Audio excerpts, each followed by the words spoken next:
Hey guys, welcome back to another episode of the How to Move to Los Cabos video series. The show in which I get to teach you everything you need to know to be able to make a successful move down to our beautiful Los Cabos, Mexico. My name is Ari Westwood. I was born down here in Cabo. I am your trusted real estate agent and the manager of the Cabo San Lucas Baja Properties office. Baja Properties was the first real estate company down here in Cabo, so you can rest assured that all of this information is going to be extremely beneficial for you guys on your move down here. There's going to be a lot of videos like this one on this video series, and you're not going to want to miss out on any of them. So make sure to like this video and hit that subscribe and notification bell below so you get updated on the next videos that come up. So let's get to the topic of today. How can we find the perfect property for you and make that initial offer? The first step you need to do is finding a trusted real estate agent or brokerage. The reason to do this is because Los Cabos is actually not as small as most people think. There are actually different regions, and you're going to want a person that is well-versed, local preferably, that will actually be able to teach you the different zones that you might be interested in. Not everybody's built the same, so we're going to be looking for a property that's going to meet all of your requirements and needs. So to be able to do this, you're going to have to find that perfect real estate agent who will be able to help you navigate the whole region and find that perfect piece of property for you. So how do you find that perfect real estate agent and broker? Ask around. Most of the time, the people that have been around, such as Baja Properties, for a long period of time, they're going to have really good relationships with developers and communities, and that's the way to be able to find some very good, legit and trusted advisors to help you out on the process. The next thing on this video is talking about setting up your budgets and requirements. Tons of people think Mexico is an extremely cheap place to relocate and a budget-friendly location on coastal cities to be able to retire and move to. And certain parts of Mexico might be, but Los Cabos might be the exception. Los Cabos nowadays is not going to be necessarily a cheap destination for you to move to.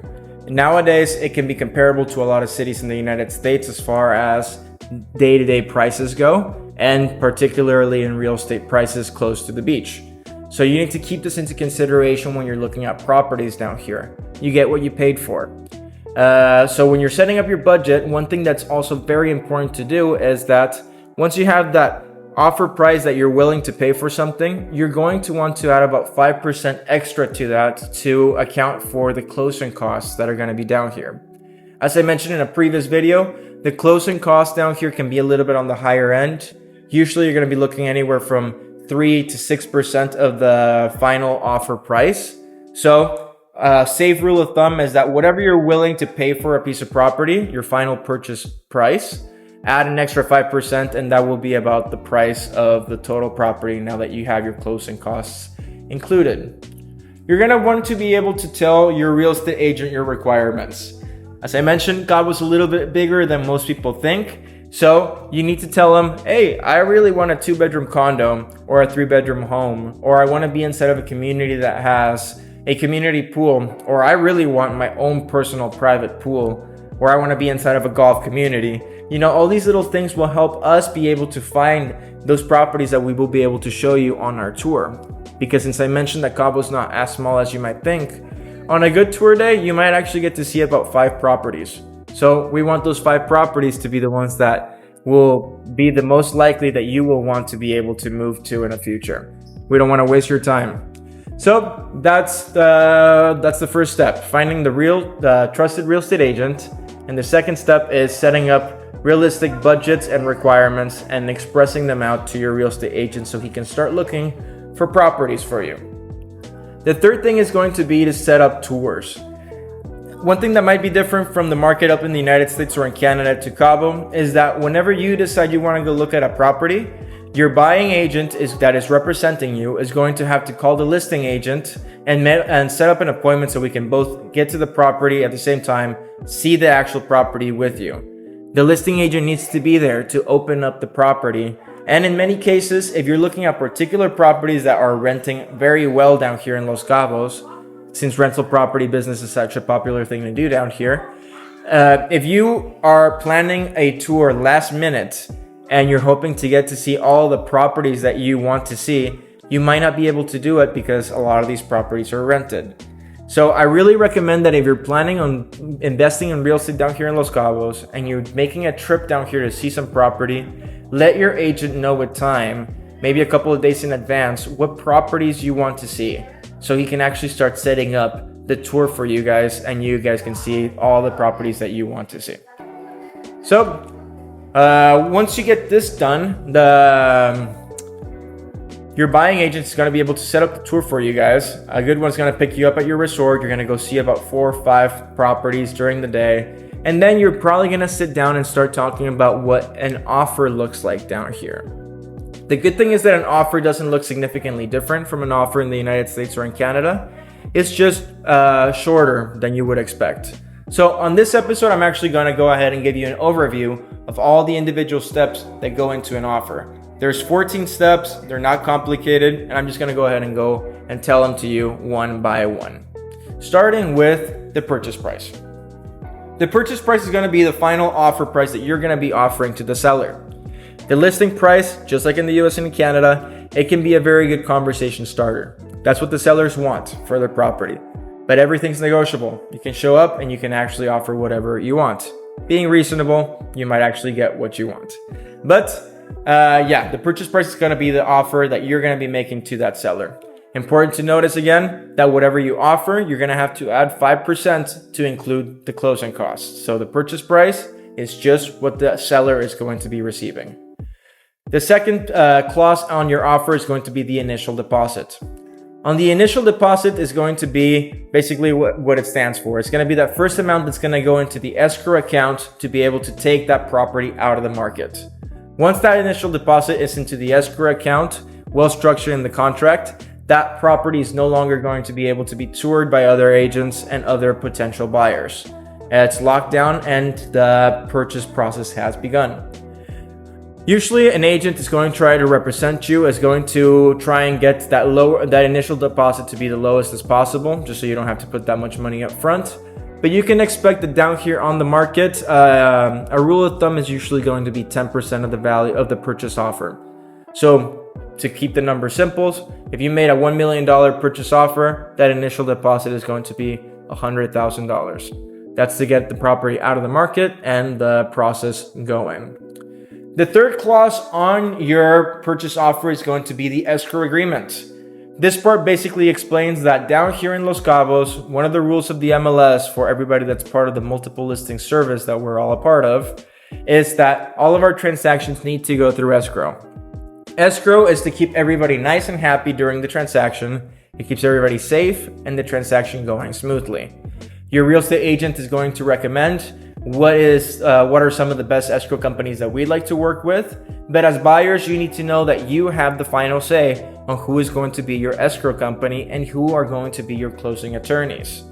The people that are going to be taking care of all the documentation work for your process down here. So, escrow companies, mandatory. Buyers get to choose who represents them and who is going to be the escrow company for this transaction. Clause number 4 is going to be the final deposit. This is going to be the final deposit that's going to be the difference between the purchase offer and the initial deposit that you made. You can make this offer and you can actually make several deposits in the way. Very popular way of doing it is just by having an initial deposit and a final deposit. But if you want to tell me, Ari, you know what, I would really like to do a initial deposit, a middle deposit, and a final deposit, this part is also negotiable. So this is something to keep in mind. The final deposit is due when the closing date is here. Whenever it's time for you to be able to have that property passed over to your name, that the closing attorneys are done with all the paperwork that's ready, that's when the final deposit will be due. Usually it's going to be 3 months after the initial deposit is made. So you want to keep this in mind that after you make that initial deposit, you have about 3 months to come up with the remaining funds to be able to make that final deposit once it's closing date. The fifth clause is going to be required documents. Basically, once you make that initial deposit, the purchase offer has been sent and it has been accepted. Your closing attorneys that you get to pick out in the transaction and that a good trusting agent and brokerage is going to recommend, they're going to start asking you for all the necessary documentation to set up your file. They're going to ask for things such as your passport, a marriage certificate if it's applicable, a proof of address, and certain other things such as a KYC form, which stands for Know Your Customer. This is for brokerages and for closing attorneys to be able to meet compliance with the anti-money laundering regulations that we have down here in Mexico. Closing date is the clause number 6 on our offer. As I mentioned, it's usually going to be 3 months after that initial deposit is made. That will be your closing date, at which the disbursement of the funds will happen. Once the closing date is set up and everybody goes over and signs for the closing documents, that all the funds are inside of the escrow account, that's where the disbursement of funds will happen and the transfer of the property will take place. Number 8 on our purchase offer is going to be closing costs. As I mentioned, usually closing costs down here are going to range anywhere from 3% to 6% of the value of the property. And the reason why it ranges is because some of these closing costs are fixed. So the higher the value of the property, the lower that percentage of the closing cost is going to be. Some people ask me, why are these closing costs a little bit on the higher end? And that is because a large segment of these closing costs are also your one-time payment of property acquisition taxes. Your annual taxes on your property are going to be significantly cheaper, more affordable than you would have in places such as the United States or in Canada. So the large sum of taxes that you will pay on a property are actually being paid on the initial investment when you're doing the purchase. And that actually goes into the closing costs. So that is why it's usually between 3 and 6%. I always tell people to calculate about a 5% on top of their purchase price, and that will be the final price with the closing costs.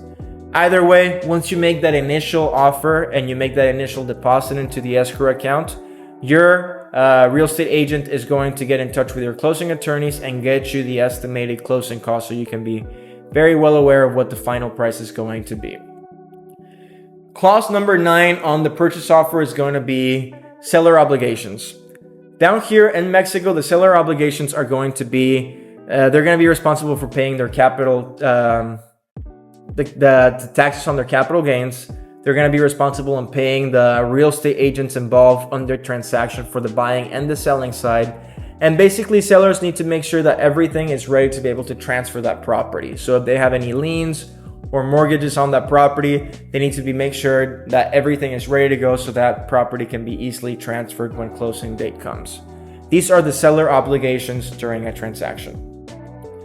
Possession of property takes place after the closing is done. So after 3 months, you make that initial offer, you make that initial deposit. 3 months later, it's closing date. The funds are released, disbursements of funds are released.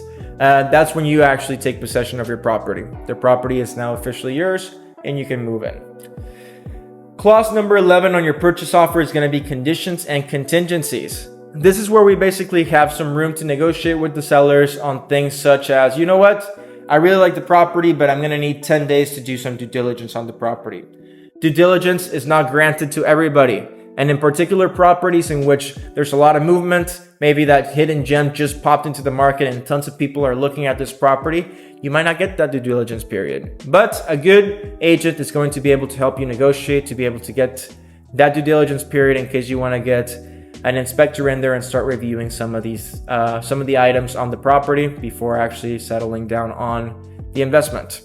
So conditions and contingencies might also include things such as, you know what? We love the property, but we're going to need 5 days to get an inspector in there, and you're going to have to paint that kitchen white if you want our business.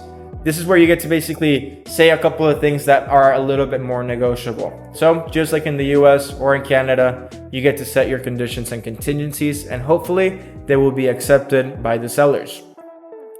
Clause number 12 on the purchase offer is broker indemnification. This basically says that during this entire process, the real estate process, your agent and broker are your trusted allies and best friends during this transaction, but we're not actually legally binded to the transaction. We're here to help you find that perfect piece of property with all of our knowledge of the region, but it's impossible for us to actually know every detail about every single property. So we can't be liable about every single detail that might be going on with particular properties. Now, if there ever is a case in which there's problems, that's why we have clause number 13, which is mediation and arbitration. This says that Basically, since our real estate market down here in Los Cabos has matured, we are in a current system where we have a very strong MLS that polices and supervises all of the real estate transactions in the region. The way that we protect ourselves in case there are any problems in any transactions are first going to be through mediation, then arbitration, and then the applicable law. This is because the same way as in the United States or in Canada, our law systems can be a little bit backed up. So instead of having to wait for months or even years to be able to get something out of the way, the first step is to go through mediation. If the problem is not solved, it goes to arbitration. And if the problem is not solved, then you go to the applicable law. I have never seen any transaction go past mediation. And the times that has happened that I have heard that happen are also super, super small. So this is also not something that you have to worry about. The last clause on the purchase offer is going to be the offer expiration. This is when you say, this is the offer that I'm willing to make you, seller. It has my purchase offer, it has my contingencies, it has my conditions, everything that I'm willing to offer for this property, and you have 1 day to review it. You can say, hey, if you want to play hard ball, you can say this is due at the end of the day today, so they have to make a quick decision whether or not they want to take it. If you have some time and you want to be friendly, you maybe give them a 2-day offer for them to be able to think about things, figure out if they're going to be able to actually make that decision. But that is where you and your trusted agent or broker need to make the decision on how you're going to want to play this negotiation. A good agent is not here as a tour guide. We're not here just to show you the properties and open up some doors and make some phone calls. We are your best friends and allies during these transactions. So you want to find a good agent that's going to be able to negotiate on your behalf strongly to be able to get you the best deal as possible. So that's it for the video of today. That's how you find the perfect property for you and how you make your initial offer. On this video, we talked about finding a good agent, making that initial offer, and all the steps that go into making that initial offer. I hope that you guys learned a couple of things. I know that it was a longer video than usual, but I hope that it was straightforward. There's going to be a lot of videos like this one coming up, and you're not going to want to miss out on any of the upcoming ones. So make sure to like this video, hit that subscribe and notification bell below so you can stay up to date. And again, if you ever have any questions that you want me to answer, if you have any videos that you want me to make on a topic in particular, comment down in the area below. I will get to them and I will make that video for you guys. And if you are ready to start looking at property, if you're ready to start investing down here and making Los Cabos a part of your life, my information is down in the description below. Go ahead and message me and we can start setting you up on the process to look at some property and just talk about the process of getting you down here. Because the very exciting day is the day that you're finally down here and I'm handing you the keys to that beautiful condo or home and you make Los Cabos a part of your life. I hope you have a great day and I look forward to our next video together.